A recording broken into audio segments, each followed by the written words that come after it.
ঠিক আছে, পুজো চলে এসছে।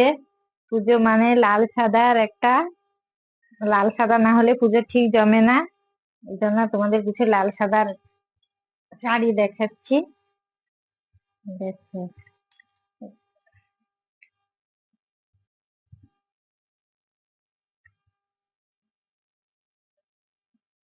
দেখো তুমি।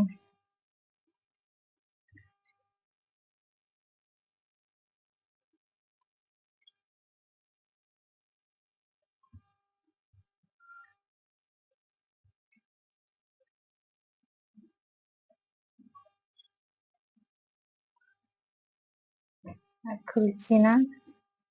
দেখ, অষ্টমীতে লাল সাদা হলে একটু ভালোই হয়। দেখ, তোমাদের যদি ভালো লাগে তাহলে হোয়াটসঅ্যাপ করো।